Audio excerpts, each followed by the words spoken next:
Welcome back to our pose lab. Today we're going to be going over reverse warrior. All that changes from Virabhadrasana 2 to reverse warrior is lateral flexion of the spine.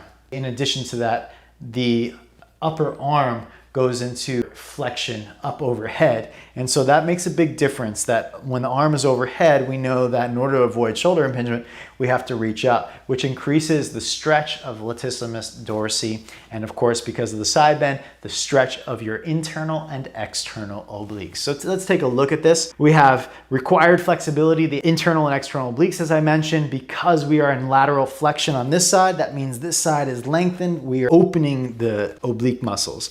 The rectus abdominis is one that I put down here because instead of kind of turning down like this, which would be more obliques and then maybe QL, I actually turn the heart a little bit forward and up, typically because I tend to use this posture for preparation for back bends. Okay, so I open the obliques, which of course cross the whole midsection into the linea alba.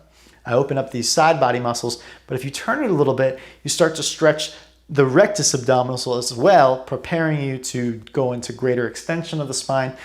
However, let's say your preparation for this posture was going to be Janu Shirshasana, which I'll show you real quick since we haven't gotten there in the manual yet. If this was your final pose, then you might think about stretching the QL more and changing the posture from this to this, okay, which is really quite nice. You can do different variations of this posture for different purposes. Now, most of the time, you're going to be using reverse warrior for preparations for side bends or back bends. So, given that circumstance, we have the rectus abdominis stretching in this variation that I'm offering. Pec major, the lower fibers of the pec major are stretching from reaching up. Upper fibers are shortening, actually. Latissimus dorsi, as I said in the beginning, the lat muscles are what pull the arm like this into a pull-up position. So if you're going away from this position, the latissimus dorsi is lengthening, okay, in order to let that arm go up overhead. Alignment points. You're in Warrior 2, flip the front palm upward, lean the torso forward. Okay, what that initiates, it's like a steering wheel.